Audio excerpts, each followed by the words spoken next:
Welcome to Inside New York's Art World.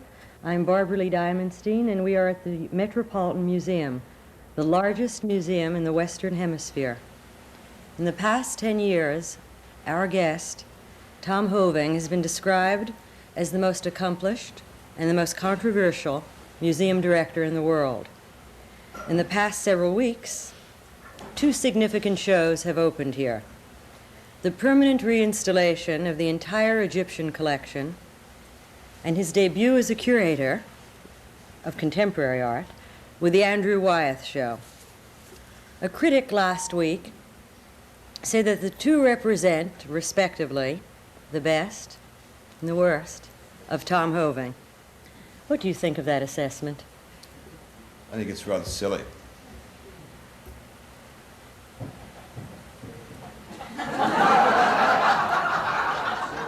In what way? Well, who is it? Who said it? Who was the critic? Who was the critic? Yeah. I was. Even sillier. In what way is this museum unique?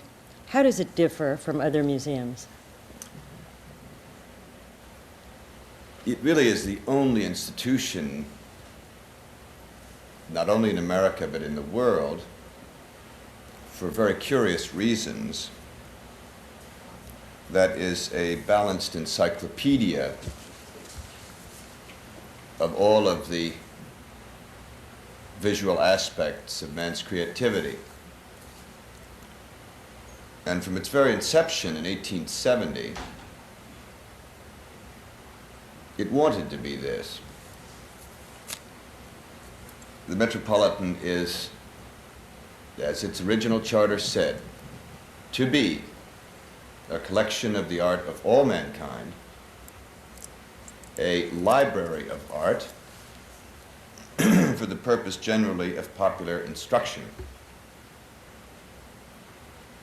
The Metropolitan is very distinctly American. It is very distinctly democratic right from its very inception. It was not ever, and I'm quite sure that the founding fathers, because I've read a lot of the stuff in their early board meetings and implementing language about what the charter meant in fine details, I'm quite sure that it was deliberately intended not to be something like what you found abroad. It was not, for example, a lot of royal or noble collections gathered together and in some sort of a way given over to the people.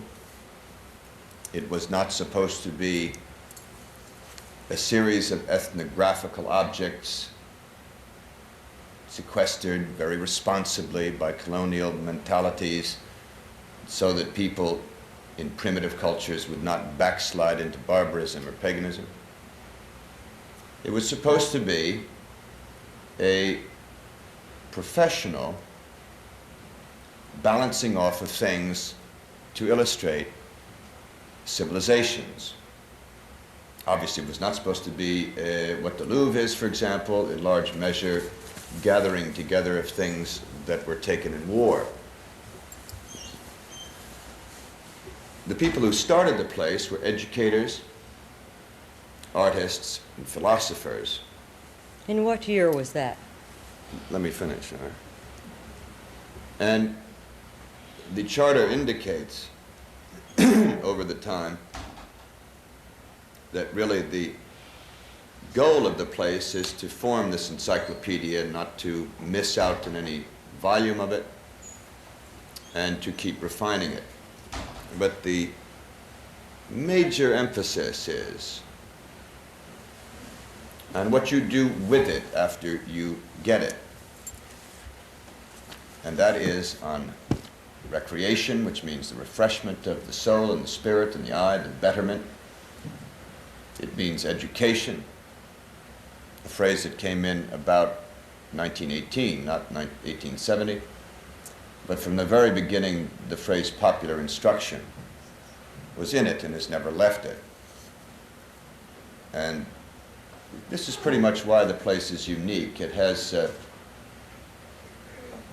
parts really of all. There's really no area that we don't have. The closest to it, I suppose, would be the Hermitage in the Louvre, although they have a lot of more emphasis upon things that came out of their own country. It's very difficult to find American furniture in the Louvre. It is not difficult to find French furniture in the Metropolitan, and so on. So it really is pretty highly curatorial in its formation. That's what makes it unique. Also makes it bewildering to some people, exhausting to others, awesome, and even terrifying to others. But this is it, and it was in 1870 that this general concept was laid out. How should a stranger who is in the Metropolitan Museum for the first time for an afternoon take the most advantage of its riches? You refer to its bewilderment and its overwhelming nature to most people. What would you advise someone to do? How should they see this museum? I think the first question to ask them would be, what is the general area of their interest over 50,000 years? And they might say Minoan, or they might say, I love early Egyptian things, or they might say, I like European paintings. And that's indeed what the people at our information desk, most of whom are volunteers, ask people. They try to get some general idea of what the visitor would like to have, because obviously it is all here. And under all of this architectural change, not only the additions on the outside, but the interiors, what we're trying to do is to lay out civilizations in lineal, single floor. We will not have what is now in the Greek and Roman, which is you have one part of it on one floor and you have to go upstairs and find a totally different part of it. Every single one of these large pieces of civilization will be on a single floor. Egypt will be all on the one floor north, etc. Is that what the first phase of the Egyptian reinstallation is directed towards?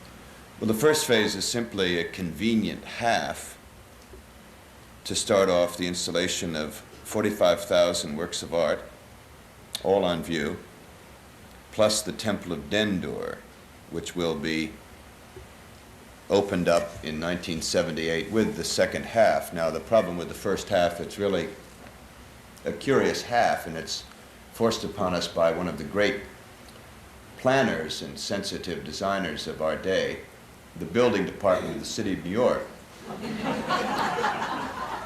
which said, you really cannot go down one side chronologically to Hatshepsut 18th dynasty and have people come back. We would have preferred to just crunch along chronologically and do half and then finish off the other half, but they said, we simply cannot have that because you must have a circulation with an entrance and an exit for obvious safety reasons. And we said, fine, that's why you start off at 300,000 BC and get to the 11th dynasty and then lose the 12th through the 28th dynasty and pick up at the 29th and then go to the end of it. That's why there's a curious gap of some thousands of years, but that will be corrected. You make reference to the Temple of Dendur. Can you describe that? The Temple of Dendur is a very late Egyptian temple in the canonical style, built for two young men who were drowned and therefore martyred in a curious sense in the River Nile. Their names were Ptesi and Pihor. It was built in Nubia, which had its own kind of architectural design. It's very Nubian in its feeling. It was built during the time of the Emperor Augustus, which indicates to you that it is a rather late Egyptian manifestation, not quite as late as Aida, however, but it's in more toward Aida than it is toward Cheops. Are you telling us it isn't the first-rate example of temple architecture? I am not telling you that. How would you evaluate it? I would evaluate it by saying that what it is, which is obviously Egyptian style of Roman period, it is, I think, probably superior than any other Egyptian temple now in the United States. In the 10 years that you've been of which here, there are no others, obviously, because it's an enormous thing. It has a pylon, a sanctuary that's covered with inscriptions and figures in sunken relief, and it is we went after it because we collect architecture here. We do that because we want to explain by whole pieces of architecture and environments really the scale and the flavor and the feeling of those obviously smaller things which are on pedestals and in cases. And as much as we possibly can, we collect whole pieces of architecture, pieces of the interior. There are other environments. Can you describe some of them? The others are Perinebi's Haf Mastaba, various Mastaba facades and false doors and windows. We have a room of the 17th century from Damascus in the Islamic wing. We have many period rooms from Western European area, from the 16th century all the way up indeed to about 1910. An Art Nouveau room, not yet installed but will be. In America, and obviously most of the American thrust here has been period rooms. And they run from the 17th century all the way up to one that was built in 1913 for the family of Little that Frank Lloyd Wright designed in ways out of Minnesota, taking the great salon from that house and placing it in the new American wing. The Blumenthal patio is a 16th century Spanish central courtyard of a beautiful palace built by Italian stonemasons. We will have in the new primitive wing a longhouse from the Sepik River, which also helps explain that particular culture. Cloisters obviously is a museum for architecture primarily, so it's a very heavy emphasis upon that, and it turns out to be all right. In the 10 years that you've been here, the museum has reached its peak attendance. It's mounted more exhibits than ever before. Its physical size has been vastly expanded. Its collection has grown. What do you think of as the most significant changes that have taken place? Barbara Lee, I think it's, I was hired for one reason, and pretty much only one, and that was, would I be able to complete the building, which had been started in 1878 and kind of dragged on. There had been a number of overall comprehensive plans about great grandiose projects. Nothing had been really completed. And I said, well, chances about 55% yes, shaded toward a doubtful 55% and 45% no, but you know, might as well give it a try. It'll be a tough legal battle, and so they decided to do it and hire me, figuring that somebody just out of the city government must know something about real estate law and this type of thing. And I'm very happy that we have set into motion totally without any possibility of it being revoked the final form of the building literally forever, because it is locked in by lease, by land and building lease, by law of the city and the state, that it cannot change in any form in the exterior. Obviously the interior will be changed thousands of times over the next period of time. What's the status of the building program? What do we have to look forward to? Well, all of the funds have been raised, which is nice, from private sources, about 80 million. It is all under construction. It is all on or under the budget as far as the construction is concerned. Tell us what some of the components are. Yeah. We have, Egyptian is one of them, but the wings will be the Temple of Dendur in 1978, September. Then after that will be the Rockefeller, the Museum of Primitive Art, the enormous steel truss over the garage. The garage was a part of this too. Then after that will be in probably early '79. We're going to have to time the openings of these bloody things to, you know, so they don't all open the same month, which would be kind of confusing.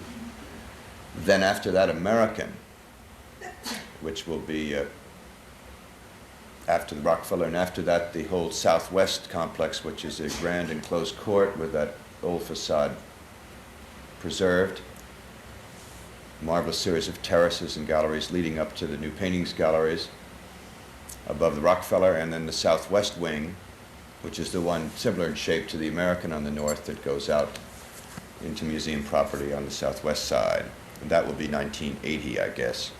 But they're all the bids are in, which is a critical factor when you look at it as far as the money is concerned.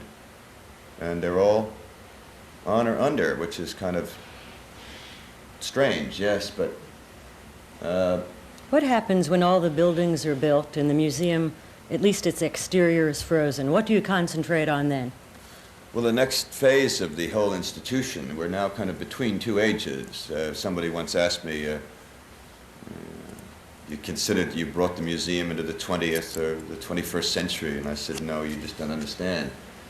All I was doing was to finish up the 19th century part, and what I've been doing is really a rather curious anachronism. You know, imagine finally going out and collecting pieces, the volumes of the encyclopedia. We should have had it long before, completing a building that had been started in 1878. The innovation, the new things will come later, it seems to me. And the new will be, again, as everything in this institution is, linked with that original point of view. And when the building is finished, other than the mutable interiors, when the collection is pretty well with us, and it is now, because there are almost 3 million works of art, very few gaps are left, then the obvious next step is to do something with contemporary tools of communication, those things that are well within the technotronic era, to tell people, to teach them, to educate them about what it is that we have, because simply a vast collection of things, inert, somewhat mute, is in our opinion wrong and doesn't conform to the charter of 1870. And if we didn't do that, I guess the Attorney General would step in and say, you know, what are you doing? Are you saying that you see the future direction of museums as educational institutions? No, I'm not. I don't know anything about other institutions. They have their charters and their definitions. What I'm saying is that for the Metropolitan, that's going to be the next stage, without any question.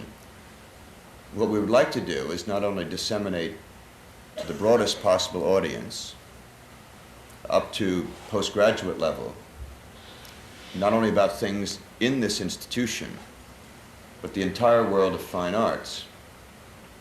And we'll endeavor through such machinery as this, and such things as film, and the new breakthroughs in technology and communications, attempt to bring through this place where many of the experts are, because we have all the fields, the entire world of fine arts. It really, the next step of a place like this, now having built the bulwarks, will be to have a museum without walls. Huh? But curious, you seem to have the magnet of objects, the mother lode, the weight of it, and the bulwark of walls and things to show it, before you can really free yourself from that and go outside and bring the outside in. And that would be the logical next step. You've referred to some gaps. What are the most glaring omissions in the collections? Well, I think specific artists, there are quite a few. We do not have a Donatello. We do not have a sculpture by Michelangelo. That type of thing. I think general gaps would be German painting of the late 15th and early 16th century, but we rectified that by a curious mode of acquisition. We made a long-term exchange loan with the Pinakothek in Munich, and have at this point 4 German paintings of that period that I just described, and we'll exchange over a period of 20 years that type of material, which you cannot find on the market, and if you do, it's very expensive and as likely is not very good. I assume more and more museums will have to engage in that kind of exchange. I think they will. I don't think they are very prone to do so. We have never been able to do this on a serious basis with any of our colleague institutions in the United States. It is in Europe that we turn our eyes to, because we've become an international institution, and quite frankly, if you want the the inventory of German painting of late 15th and early 16th century would tend to be in Munich rather than in someplace in this country. But we're doing that with the government of India. We cannot, it is illegal to collect Indian sculpture. So we go to them and negotiate, and they will send us 30 or 40 fabulous pieces of sculpture on a 10-year basis in exchange for something that they want, which happens to be lace, curiously enough, and we have a great amount of material in the textile room on lace. We're going to have to pause for a moment. For a commercial. I thought every 20 minutes we have to Questions. change.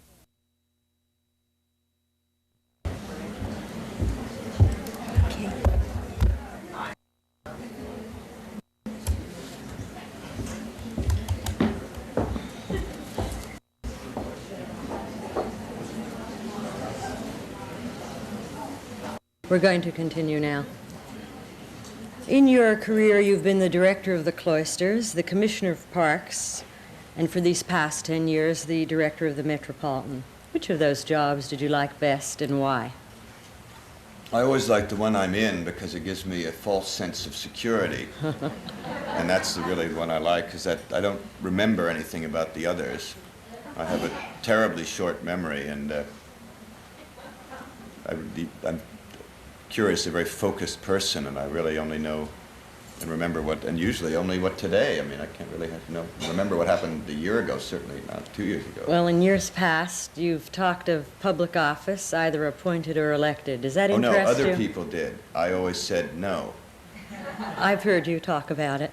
I said that I did not want to ever go into elective office because I think it is a problem, and I think maybe a point of office, but I don't think it's very attractive these days. Might that situation change in any way that would interest you on a federal level? Definitely not. And there is nothing on a city or state level either? No, not current regimes. If there was a change of administration, might that be of interest to you? Well, it's not only a change of administration, a change of monetary abilities. So it's not the job, but the dollars and cents that job you off. Yeah, I think it's a question now in terms of the broad economic policy of the state and the city that is going to be definite consolidation, and there are people who do that a heck of a lot better than I do, and I'm not particularly interested in this period. I think it's a restraining period, and that's not my nature. I think it would drive me crazy. But you do have an imagination and a vision. What would be an ideal ministry of culture, so to speak, for this country? I personally don't believe in it. I think it, for this country, is impractical, possibly undemocratic, and probably frightfully expensive with no great results. Most of the cultural institutions in this country are either public, private, or private. And their public nature is really kind of you take the land, the building, the city, and you boys do everything else.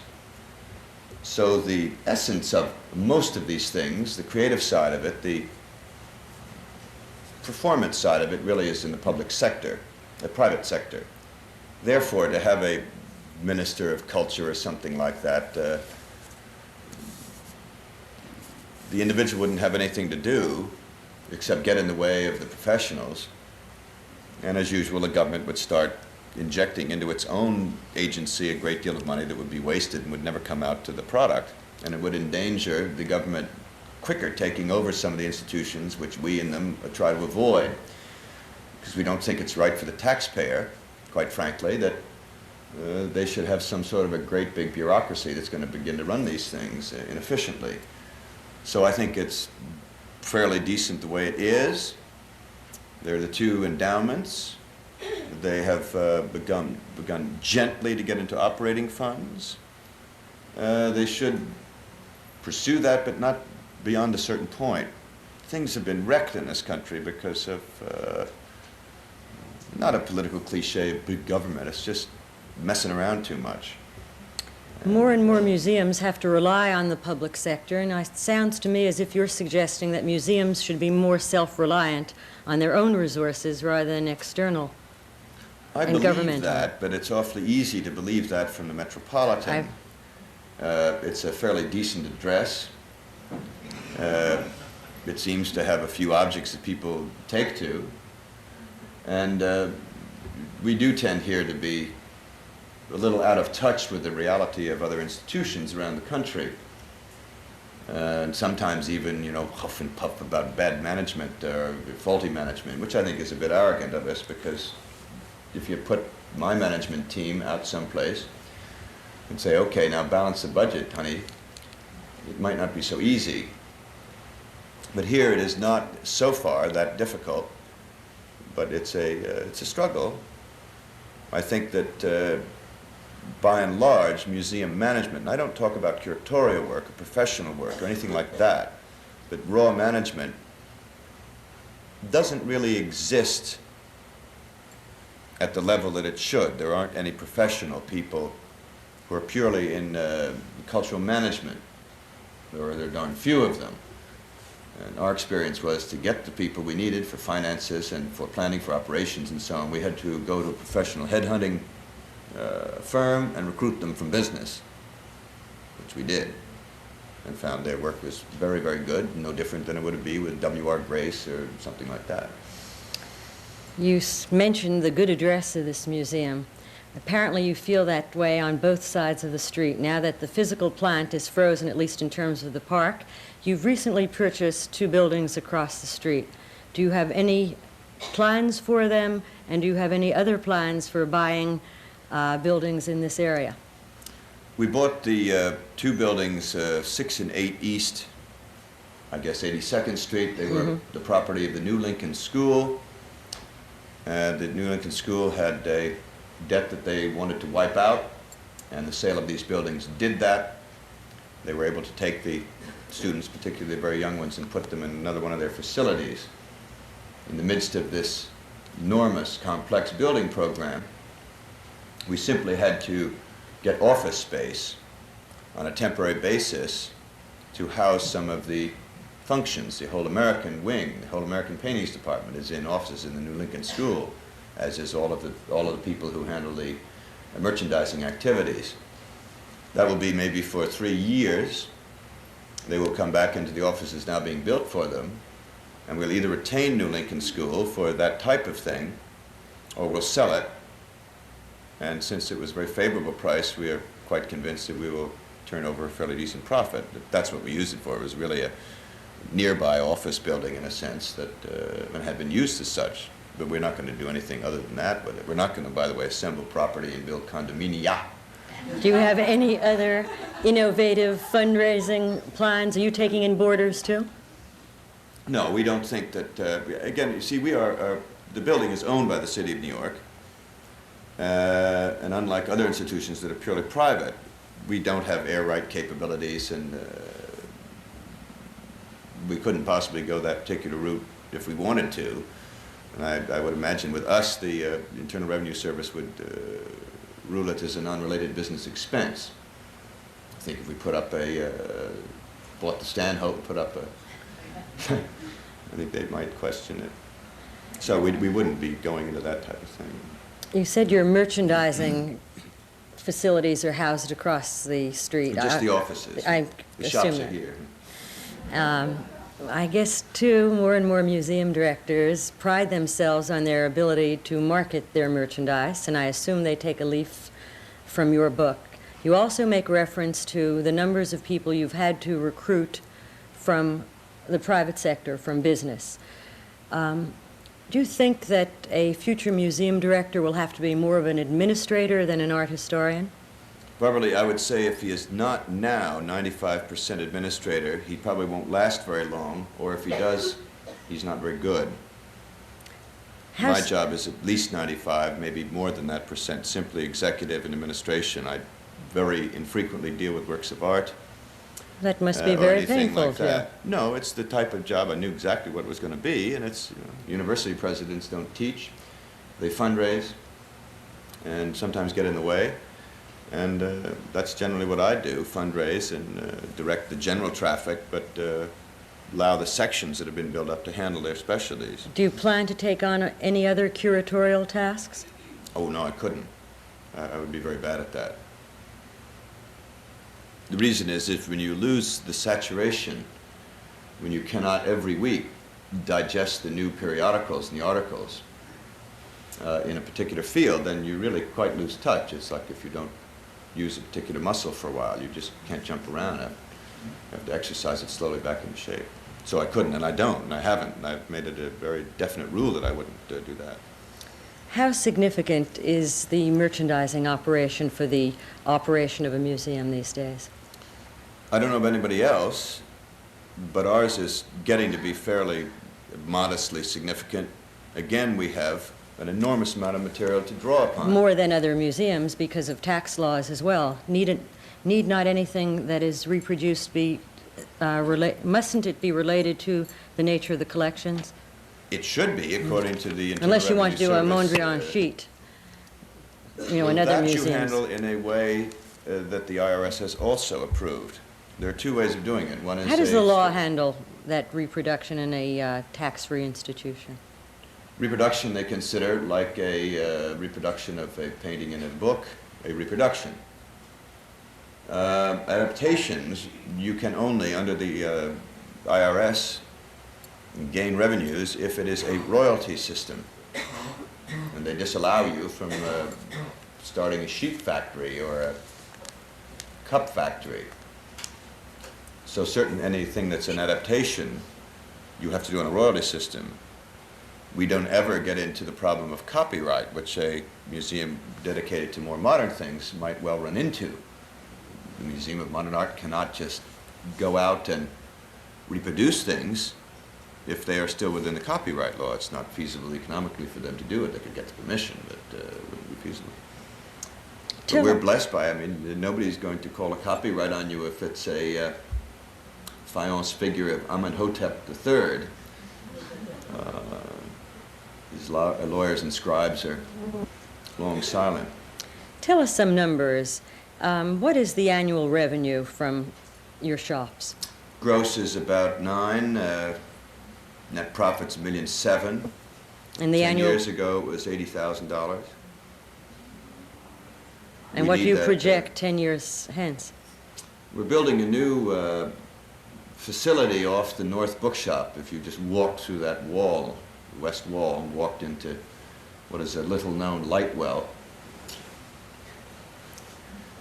What was there before, a light well? There is, yeah. We're building a 5.5-story arts publication center in there. And I would imagine we figured that the net revenues in 5 years will be $5 million, 4.5 to 5. What's the annual budget of the museum? $27,700,000. And its annual attendance? It ranges from about 2.8 to 3.3. What was it when you came? It was about 5.5 million. You're saying that it's less than almost half of what it was? Yes, but again, with statistics, one has to be very careful. They used a marvelous system of clicking some sort of a button thing that counted people coming in. It's okay when 1,000 people come in, but if 10,000 come in, somehow you can't distinguish from a crowd people, so they just keep clicking. And they thought the bosses liked to see a lot of people coming. So we ran absolutely accurate tests and How did found you out do that that? it was, well, we put in photoelectric counters. We now have this admissions, curious admissions thing, which counts on the electronic cash registers. We have an absolutely accurate count, and it dropped from 5.5 to about 2.3. So that you're saying that the numbers game was something that always concerned museum directors, but I suspect now more than ever. How much? I don't believe it does for us.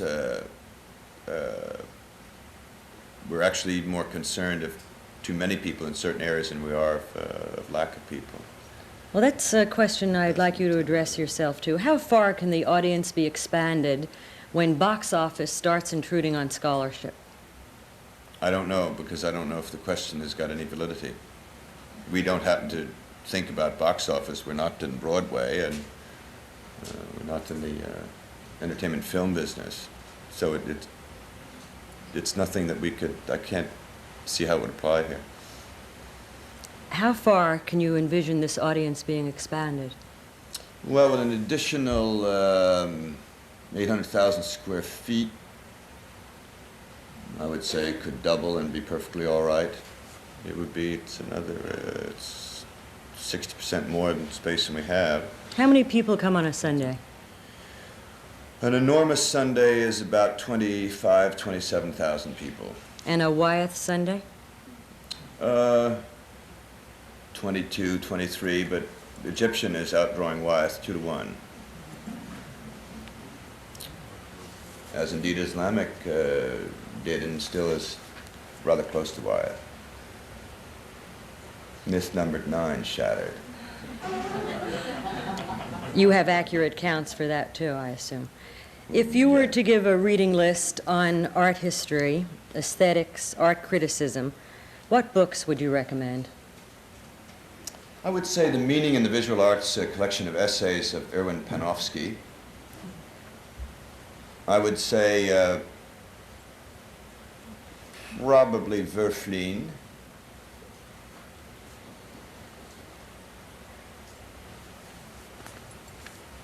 These are the general ones. Then the Cambridge Ancient History for the entirety of the ancient world, 17 to 20 volumes. You can pick through them, obviously. You don't want to get bogged down in Assyrian military concepts and so on. But they're the most concise, marvelous layout of the art history. In each one of the volumes there is a piece by one of the greatest experts, and always brought up to date. And they're very thin, maybe 150 pages just on the art. And they're in there with all of the other things. And the lovely thing about it is that you can look at the art section and say, wait, and then go immediately in the historical section to something that then folds art into the other aspects of society. I think the Pelican history is excellent, which really is dealing with all of the period that we're talking about. And they've really done a superb job.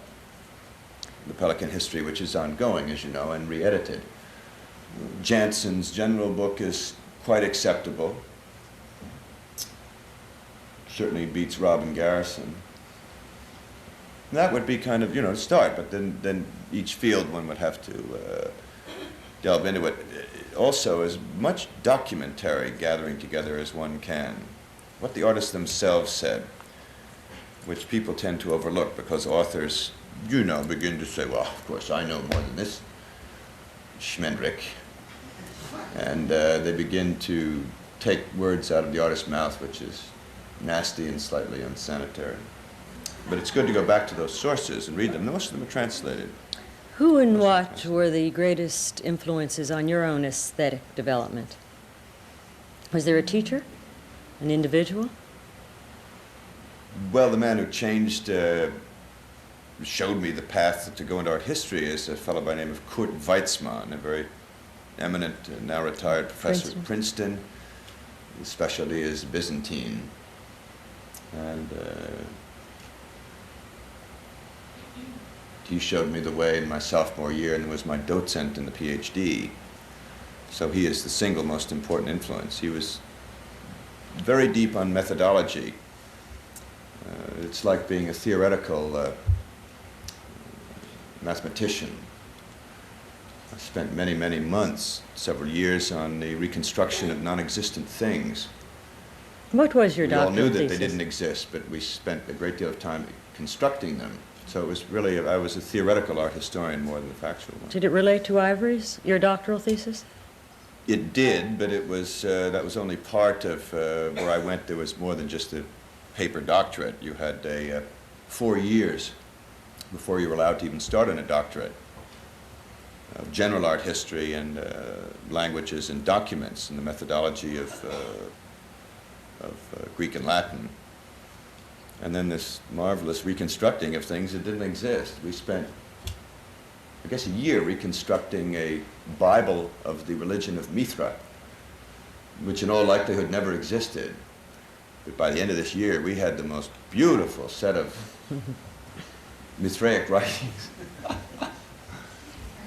Spooky, huh? All right. Move on to the next one. Where did Mr. Rorimer find you?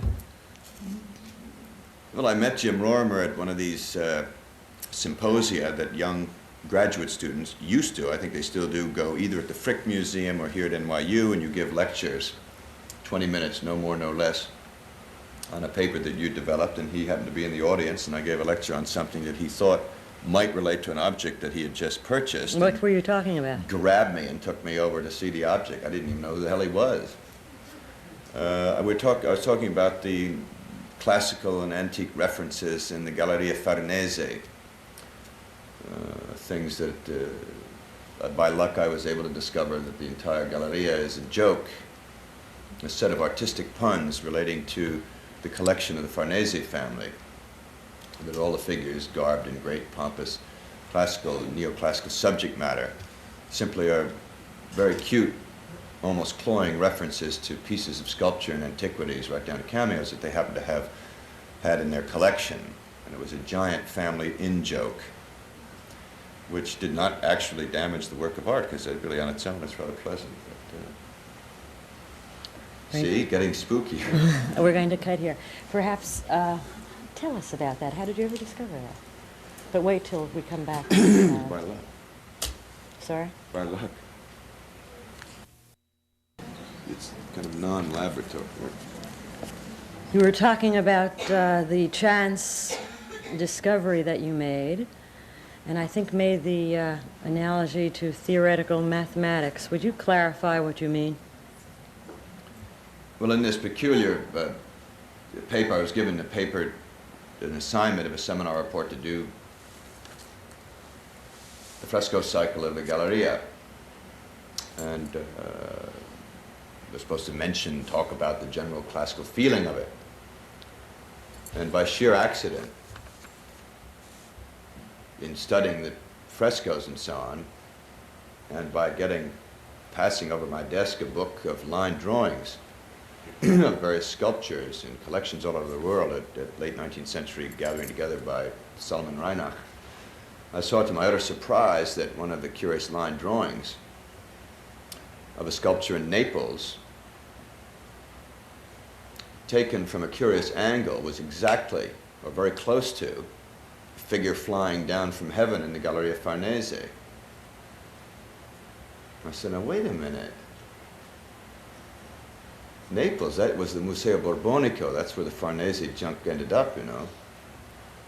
It was kind of amusing, and began to try to picture the flat painting figures like that in other angles, and found 55, quite obviously, where they were placed in other, he'd take, let's say, a Doryphorus and make it into a different god and turn it into a strange angle and fly it at you.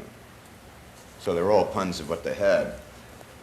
And got in touch with a buddy of mine who was still in Italy, and by crude drawings, got him to go down and take photographs in Borbonico, Museum of Naples, other places, and put them in the same, and they were rather shattering. You'd put this photograph next to a photograph of the fresco, and it told the tale. And that was kind of pleasant. It happened purely by chance.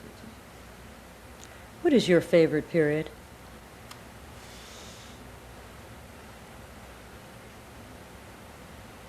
Now, I think my favorite period is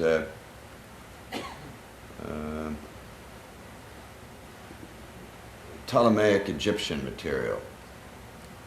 I'm one of these typical American boys.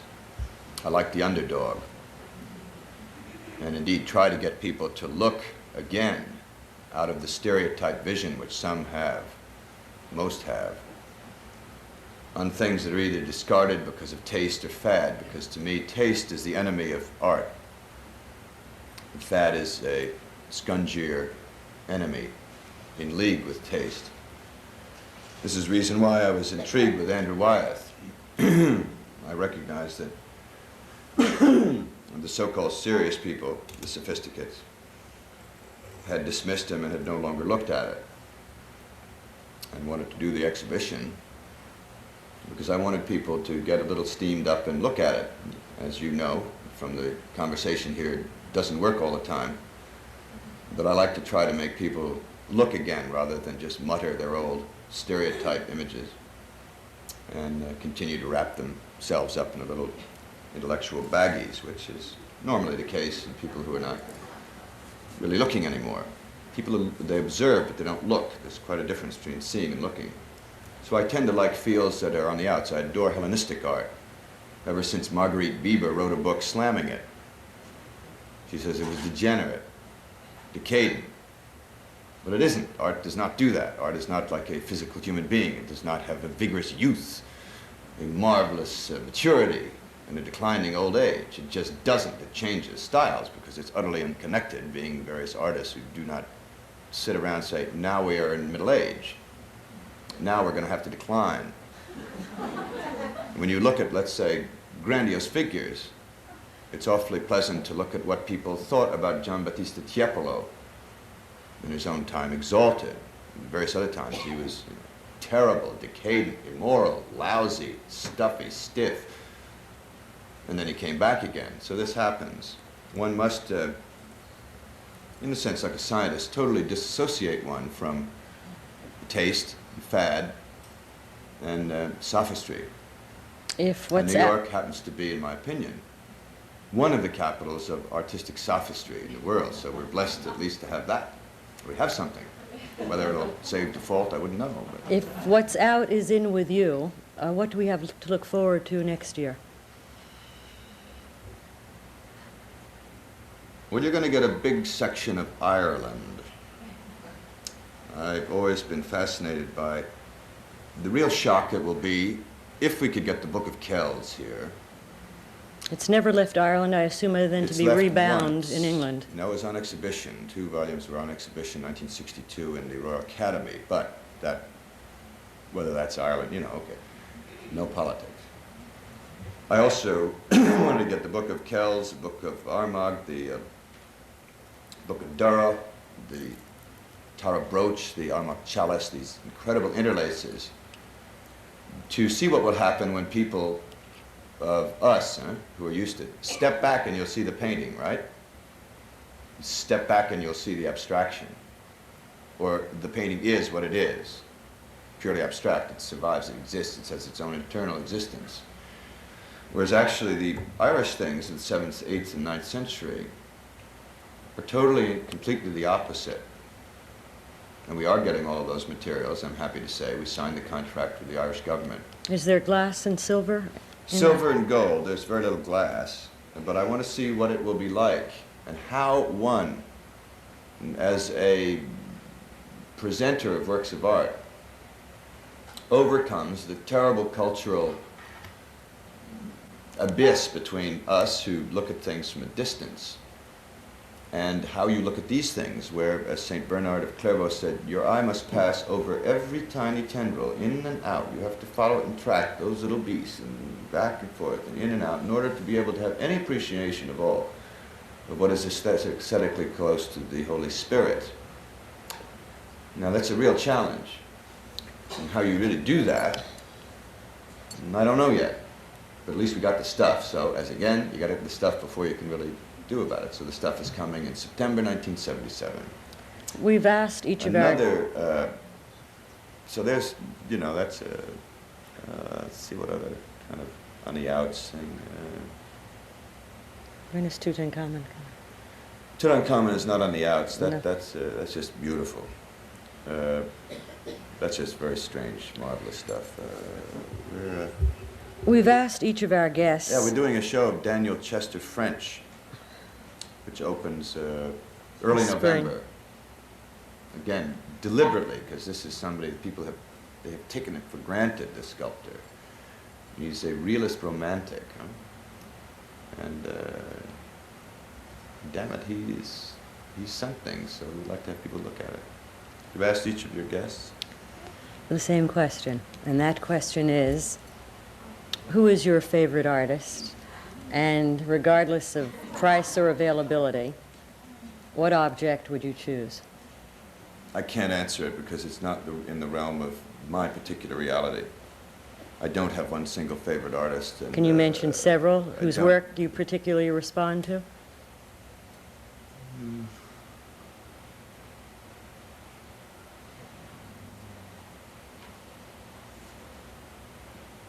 I have such an intense passion for most of all of them. With me, it's a question of what I'm just beginning to understand. I hated Cézanne for many years. I think I'm beginning to hate him less.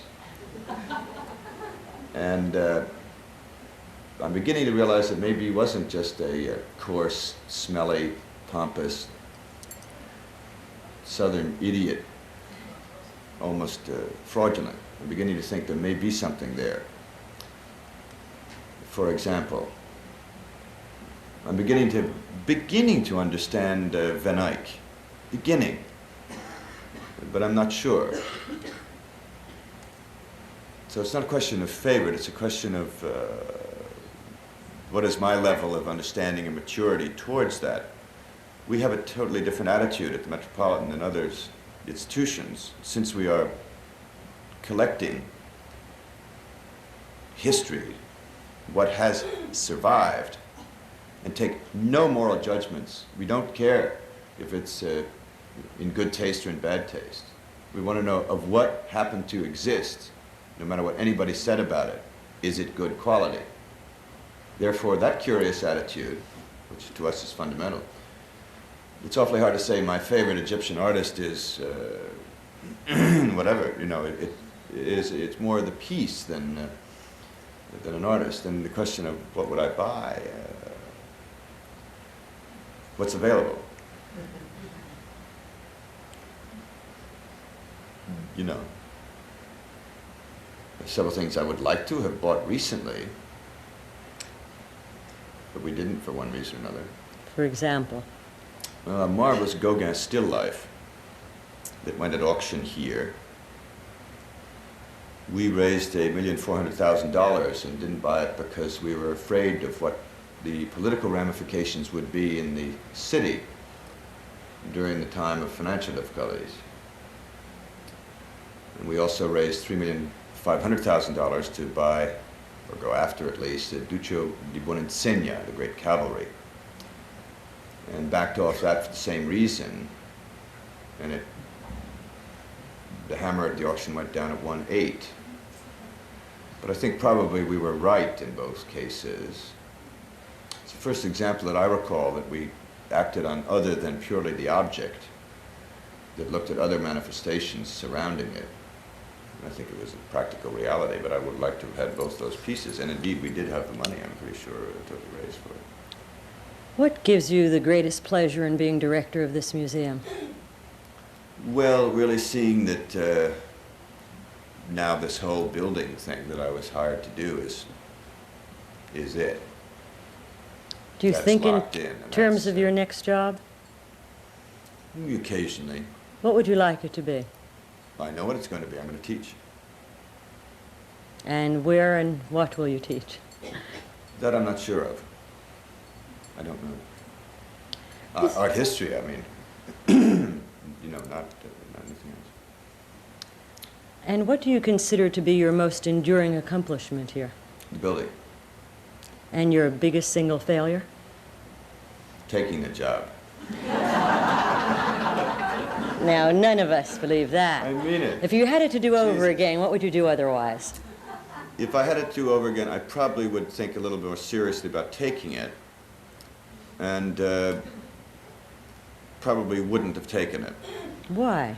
It's sort of hard to believe, Tom. It's been Well, the it's- dream job in museums all over the world, and for Yeah, a man that's of what your they tell you, appetites see, and but, scales. that's what they tell you, but when you get into it, it is not particularly dream in many respects. It is, of course, in others, but no, it's a question of whether you can go home again. You mean in this instance, having worked here That's before? right, yeah. And explain that. I don't know whether or not I've wasted a great deal of my time in being the last of the 19th century directors here. had to be done, I guess. But I wonder if, sometimes I wonder whether or not that was the proper thing to do. Did you ever consider the possibility that you might be the first of the 21st century directors here? But that clearly I'm not. Because all we were doing really, and we discussed it at length, it was to finish the 19th century thing, which is the completion of the building and the more or less fleshing out of the major sections of the encyclopedic collection. And that really is that really is rooted very much in the 19th and early 20th century aspect of the institution. And that's what the charge was then, and it just took that Do you long really to do mean it. you would have second thoughts about this job? Is it obviously you've been a lightning rod for controversy, but you like that. Well, somehow you managed to So was survive. Warmer. I mean, even Yes. Chisnola, God, he was sued. He's the first one, Palmedy Chisnola. He, Yes, they got the collection and the director. yeah, got the collection and the director and about 85 lawsuits. And he had a marvelous lawsuit against an art critic, and it was on the front page of, then there were about 20 papers, of every one of them. In order to prove that this stuff was real, he allowed people to come in with hatchets and mallets and screwdrivers and pry bars and smash one of the sculptures to pieces in the middle of the Great Hall. Can you imagine what the New York Times would say about that act of dignity today? And while you're So I on think that subject, everybody in this what do you job goes through a lot of flack, when you really read back, with And very I've been few doing that, and exceptions, they certainly then do. they certainly do. It just, it depends on what's going on. What do you think of the state of art criticism and art reporting in this country? Be objective. I think the problem with the critics, and there are now some new ones that are, they're not trained. They do not have a solid background in professional training in art history, or they are PhD manqués, and therefore resent anybody who has gone beyond that. They don't have time, poor souls, to really thoughtfully look and then digest and then write about something. The schedule that these poor people are forced to do is appalling. They have to go to 4 or 5 or 6 openings literally every 2 days. They have to have a piece a day, sometimes more than one, plus a big Sunday piece, plus a magazine piece. And I don't see how it's possible for them to have anything more than necessarily rather quick approach to it. This is unlike, let's say, France, when André Chastel was the art critic for Le Monde. Great art historian, very beautifully trained, member of the Institute. And he would write maybe once, 2 times a week at the most. But what he wrote, because he was very selective about it, was extraordinary, it still is. In that particular paper, they simply had notices on gallery openings. Here, it's a different monetary situation, is it not? Huh? And I have a feeling the art critic sometimes here has to write about what goes on in commercial galleries. What are you inferring? Well, I think this thing's called advertisements and this type of thing.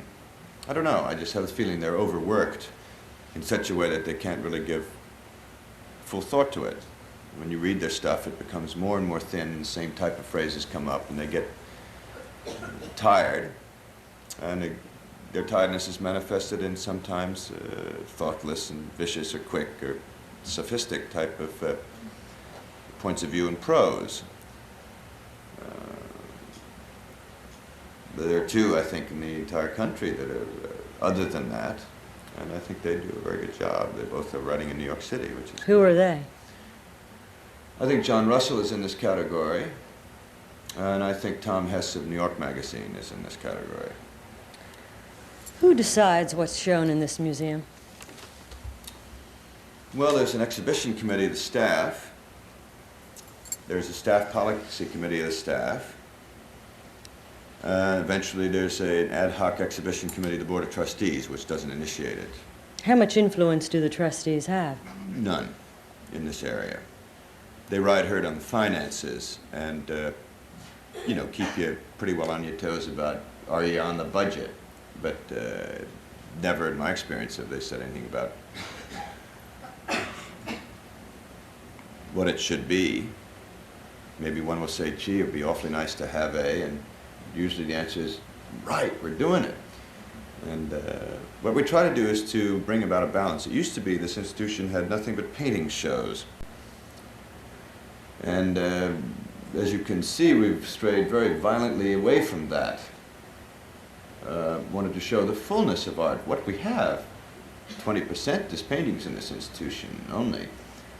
And wanted to emphasize such things as archaeology and strange things that people hadn't thought about, or things that nobody will ever see. One of the big things is we'd like to get things from abroad that people cannot see at all in this country. And flesh out what we have with that type of experience. Obvious example of that is the Scythian gold, which 2 pieces maybe in the United States. And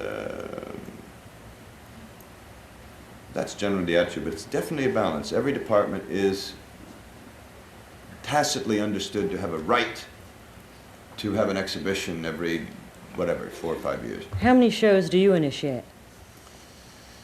Not many. I did the collecting show, initiated that idea. I initiated In the Presence of Kings, which was 10 years ago. Was that the opening show of your... That was the opening show. For you? Yeah. Because I did it because we didn't have any shows scheduled for a year and a half. And I said, not when I'm director, buddy. We're going to have a show when I walk in that door on the 1st of April. And they were so, great. What? I wrote an article 3 years ago on royal patronage. I just drag it out and make a show out of it. And we said, you know, what things in the Met were made for, commissioned by, or linked with great kings and queens and so on. Well, I don't know. We stopped counting at 2,500. Literally, if you take any theme, you can illustrate it by things in this institution, but beyond your ability really to get it in one room. To pause for a moment. Try it. Give me a theme and I'll try to illustrate. The history of the bed. We have beds, the range of dates of our beds are 4000 BC to 1927. About 58 beds, and really super beds. For example, just to give you some idea of the scope, range, and the depth of the place. Most extraordinary. And if you throw in accoutrements for beds, you know, prints about beds and so on, there'd be thousands of things. How about a bed show? Let's pause for a moment. Questions? I have one more question to ask you, and then we're going to do it. We're not going to chat. Yes. Are we ready? Other than the Metropolitan, what museums do you consider among the greatest in the world? The greatest single museum in the world, far greater than the Metropolitan in my opinion, is the Kunsthistorisches Museum in Vienna. It's spread around a bit over several blocks, but it's close enough to consider the entirety a museum. It's the greatest picture gallery that exists today by considerable length. And it has there the great primitive material, the original things from Montezuma's treasure, very early things, Venus of Willendorf and so on, the Schatzkammer, superb drawings in the Albertina, but absolutely the best drawings collection in the world. Sublime sculpture of a very curious type, admittedly, but in one package there, it's got to rank tops, but it's on a different level entirely than the rest. Then I would say that the Louvre is second, the combination of museums in London. When you say the combination? Well, there they've separated decorative arts, the V&A, and antiquities and certain other curious things in the British Museum and the paintings in the National Gallery. So there's a kind of a, that was when people categorized by medium. But if you think of that as a complex, that's pretty sublime. And that's all. Now I'm talking really about these larger, more or less historical ones. They're absolute beauties that are very specific, obviously. Prado is that. And it's a royal collection, really. And what do you consider to be the Ambrosiana is one of the finest museums in this country.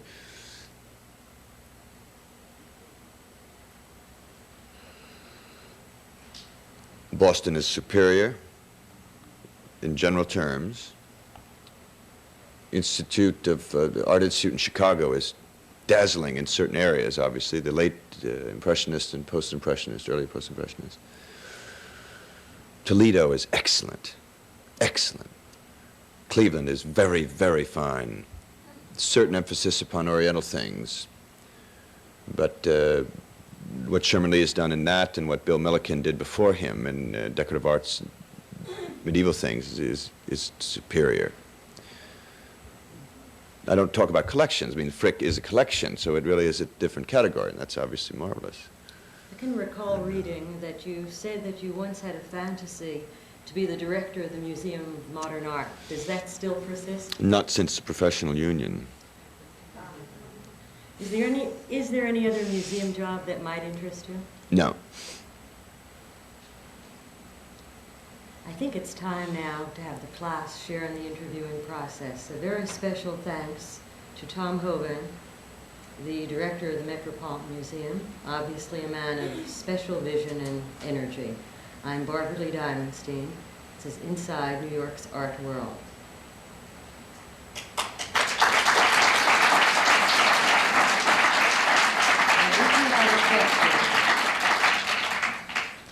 I will call on you, but I think it best if you please stand and speak as loudly and as slowly as you can, and I'll turn the microphone. This gentleman. No, we got to just repeat it. Okay. Sparks says no. Are you trying to get the Norbert Schimmel collection, and what is the likelihood of getting the Schimmel collection? Are we trying to get the Norbert Schimmel collection, and what is the likelihood? I really can't talk about it, other than the fact that it was, and still is, on exhibition. And about 2 months ago, Norbert Schimmel became a trustee of the Metropolitan Museum of Art and a member of the very important Acquisitions Committee. Before that, for many years, he was a very important figure in the only person in our history who was on the visiting committees of 3 separate departments: Egyptian, Greek and Roman, and Ancient Near East, because he really knows that material. And that's all I know at the present moment. The woman in the first row. Yeah, several years ago I heard you speak at Princeton and you talked about unearthing treasures like Islamic rooms in the basement. What have you found recently? We found an awful lot of stuff in crates that had not yet been opened, although we do take our time here, of the Egyptian material. And there are quite a few things in the second phase of Egypt. We really knew kind of what was there, you know, because everything is recorded, but we didn't really. One thing is reading a little card, the other thing is actually taking it out of the case and seeing it. And we were shocked continually. And indeed had started off by saying, well, the primary material is in this pile and the secondary, and a lot of that was shifted, actually looking at it. And so that will continue, obviously. Ancient Near East, I think there are some things that, well, they've been in storage for so many years now. We'll have the same type of revelation there. And in the tunnel, which kind of obliquely runs through this building from the reservoir, great big red brick tunnel. It's a storm water drain off from the old reservoir. It's stacked with 19th century sculpture. You know, the type of thing, you know, Truth, the Spring, and so on. And very beautiful in a curious sense. That, I'm sure, will cause certain revelations when that's put out in the new Western European arts area, and we intend to do it. The woman in the 5th row. No. I believe on December 9th, are you going to have an exhibit of art of costumes of Russian court? What inspired you to sponsor that exhibit? And is it going to be just costumes or other artifacts? On December 9th, we're starting a show called The Glory of Russian Costume. What started the idea and what are we going to exhibit? Well, I've been to the Soviet Union a hell of a lot of times. The student works in a gallery that deals with recently emigrated Russian artists, so her question has specific focus. How in hell would czarist costumes have to do with the focus of that? Well, I'm interested in asking questions. Okay.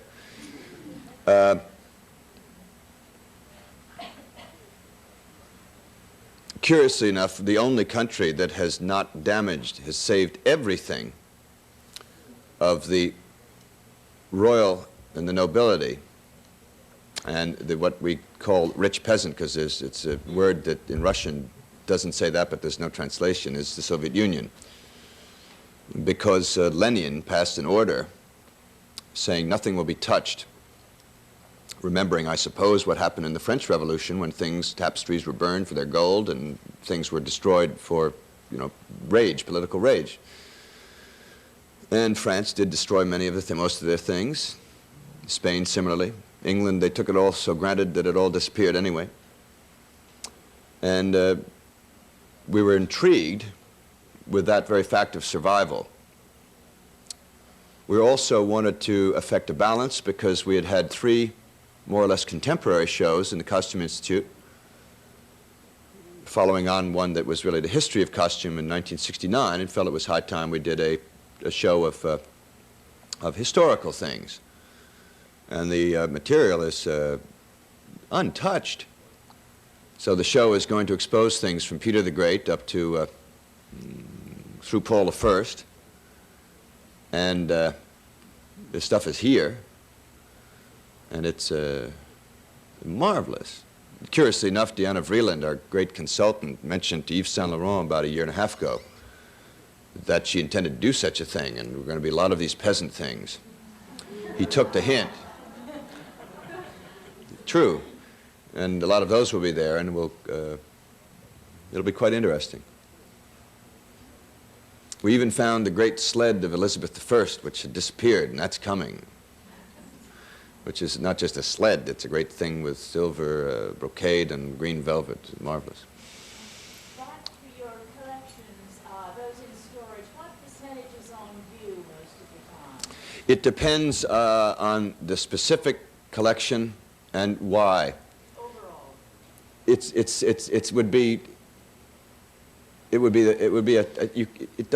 can't even explain it that way, because 1%, less than a tenth of 1% of prints are on view at any time, for obvious conservation reasons. Even less drawings for obvious conservation reasons. All of the American stuff is off exhibition with the exception of the show, because we're building that. We had to shut the whole thing down. All of Islamic was off exhibition for years. Now 55% of it is on exhibition, but the rest is right up in there in those drawers and those nooks and those crannies, which can be changed and will now start slowly to change, so it'll be continually flushed. All of the Egyptian, Old Kingdom up to 11th Dynasty and 29th through through Ptolemaic is out. So it really depends on where the building program is. So we would like to have it so that most is out. One, obviously, for people who want to see the finest things, others for scholars to look at Ostraka and everything else. So I describe it more that way than a percentage. Mr. Schechter. Which contemporary artist do you believe will hang someday with credit in a museum of this nature? I suppose all of those who worked at the particular time. No, with credit. Which artist do you believe will have a kind of enduring value? I don't know. That's the kind of the perilous thing about the contemporary field. You just don't know, and if anybody thinks they do, they're crazy. You can make educated guesses. Well, what would be your educated guesses? That's what I'm asking. Of what, of the whole world? Yeah, the artists working today, who would you say are the artists that have real merit, the kind of people that you... Merit. Yeah, that you I don't look at it in those terms. I look at it as a question of what existed of quality. Which ones have quality of the kind that you see in this museum? Working today or just recently? No. Anywhere you want.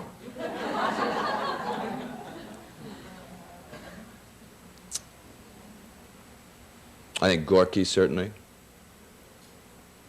I think certain Milton Avery. Certainly Francis Bacon. Certainly Clifford Still. Jackson Pollock.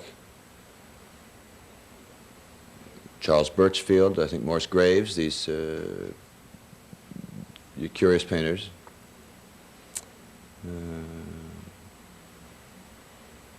Certainly Barnett Newman, Rothko. I would imagine Klein, I'm not sure there. Very specific periods of de Kooning.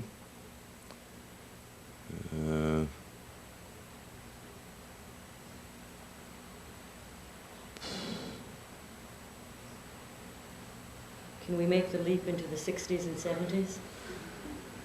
I don't know them very well. That's where you really get hairy. I mean, that's almost, for us, that's a little too fresh, you know, because we deliberately don't. That's up to the modern, to the Whitney, and so on. And we, there it is. For if it's not worth very much, I can tell you that. But there it is. It'd be, rather, you know, these are village styles that we're talking about. The New York School is not a global style; it's a village style, but it's a good village style. The gentleman. It's hard to say. It's too early, really. For me, it's too early. It's too early. I can bring you up to the 19th century, and then I really, the perspective isn't there.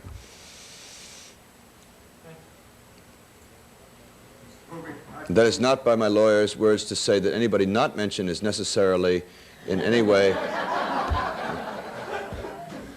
paragraph B, subparagraph A, not exclusive of, you know. Some poor devil was chopped off in the back of the room. Now he's mad he's leaving. No, no. Sorry, I interrupted you before you finished. Your mandate here is said to be to present an encyclopedia of art, to cover all of art. And you have said also that you have tried to expand the public's concept of what can be included in the idea of art. I'd like to focus on... I don't agree with that. Didn't you say so this evening? No. I said that the mission was to form an encyclopedia and a library of art, but not necessarily to expand it. You can't do that. It is there. Well, to include it within the concept. Yeah. What I'd like to focus my question upon is some of the gaps in the collections that I see in that volume. First kind of gaps relate to French cultures in Europe, quite important French. The Scandinavian, Portuguese, Balkan, Slavonic. Is this art, in fact, in your basements, or do you not have any? What exact part? You mentioned a large geographical area and an obviously long period of time. What specific area and what period? Well, I see very little of any kind of Slavonic, Scandinavian, Russian. We have an enormous amount of it, which will come out in the Western European Arts Wing is built. We have a very decent collection of icons. We have 2,000 or 3,000 things of Russian manufacture. We just purchased a great silver encasement for an icon of the mid-16th century from the Kremlin workshops. We picked it up at auction in London for practically nothing, thank God. Nobody knew it, or they thought it was a fake. And we are very, very keenly collecting in these areas, and luckily the prices are very, very low. And probably, unfortunately, it will be the next great, gee, ha, you know, everybody will begin to flog that all over the place. We quietly buy it. What other periods? I mean, be specific. We have fabulous textiles. The major gap that I see is an art form, and it is possible that this is because of the very nature of this art form, and I'm referring to architecture. And I'd like to know what your reaction would be. My reaction is I'm flabbergasted. The museum of architecture is at all conceptually and physically possible. Were you here earlier? No? Okay.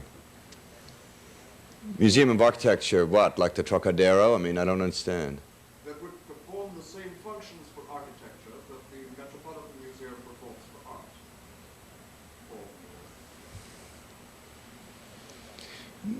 I pointed out at one point that we have a keen desire to and attempt to carry out our desire to collect architecture. Temple of Dendur is an obvious example. Anytime we can collect architecture and interior architecture, we do, because it explains all of those other little dribs and drabs that necessarily are around. We wouldn't really go so far as to collect models. although we have a large number of models. We've had an architectural show or two from time to time. But it's terribly difficult to put on an exhibition of architecture that really makes sense. I've yet to see one. We've tried to do it, and it hasn't been, but as much as we can, well, because you're dealing with little kind of, little models. Here's Because the only way to see a building is to Here's see a building. Gropius, big deal. He didn't happen to work on that scale very often. And you do it tricked up by big blow-ups of photographs, which is almost inimical to architecture. Photograph is marvelous, but it is its own thing. It is damn difficult. Maybe one way we're going to attempt to do it in this whole film thing that we're going to get into is to have one of these three-dimensional cyclorama film things, projection rooms, where we will attempt to walk you through as you can really feel it's going by, shocked and whatever. That's, I think, the only way you can do it. Beyond what we have, the Blumenthal patio, the Fuente Chapel, the Cuxa Cloister, Perinebi's tomb, Dendur. I think we got to, maybe we have too much of it. Yeah, a couple more, I guess. There's a couple more. Another question? That woman in the back? Given your controversies of the last couple of years, what is your policy and personal feelings right now on bequeathed art and what should be done? Wheat? Bequeathed art? We carry out the will. You go to jail if you don't. But do you think it's better to keep things in the cellar, on a shelf, than to sell it and buy something that the museum can use? No, my attitude is if you have it, many examples of it, and there are some that are obviously lesser, and strings attached, you get rid of it. In fact, Raise the you're money right to buy about- something that you don't have. We carried it out vigorously. We got into kind of a steamed up little local flack. Why don't you talk about the museum's Worked out policy? guidelines with the Attorney General, and first thing we did under the new guidelines was rush to our friends in journalism to reveal all, and they said, it was a strange, that was kind of a pumped up thing. And we did it, we've done it since 1882. It was official board resolution in 1882, and we've done it ever since, and we'll continue to do it. We have to, my gosh, you have to, particularly now when it's finished. The building, you just can't, that's it. You got to refine and weed out. But we don't do it in areas where it's not popular. We don't take our great machines of the French Academy and sell them. We have plenty of those. We only do it in, say, Monet or Renoir or something like that. We have easily better examples or know we're going to get them. And you make a lot of money out of it and spend that money only for the acquisition of other things. That's the policy, and I think it's a very sound one. One last question. Gentleman in the second row. Mr. Hoving, I think perhaps my question follows the one of the gentleman next to me. You spoke earlier about the way in which the museum has chosen the very fine collection that we have assembled here. And I'm certainly one of the people that feels it is a very fine collection. You said that means was basically looking for objects of quality from the period in which they've come. Last week, when we spoke with Arnold Glimcher, he said that as he looks at works of art, he thinks that craftsmanship is very unimportant to him, that anybody can reproduce craftsmanship. Who is this guy? Who is this? Arnold Glimcher, Pace Gallery. I don't remember him saying that. I certainly don't want to champion what he said, but I You'd be wonder- well advised not to, in my opinion. I wonder how what he says squares off with what the museum has done in collecting art and in what he's doing purveying a new art, an art which is less concerned with craftsmanship and more concerned Well, you put your finger on it. This man, whoever he is, I don't know, is obviously chosen for very good reasons to focus himself on the head of a pin, and we can't do that. 300,000 years is more than a question of, in certain periods, craftsmanship had an extremely high role, near religious in tone. And if you go to Phidias and say, Phidias, you dummy, you just really finished that thing off in such a sublime, marvelous way that the very moisture of a human being comes through your marble, you'll say, oh my God, what a mistake, I'll rough it up. I mean, there are periods in which craftsmanship, beautiful finish was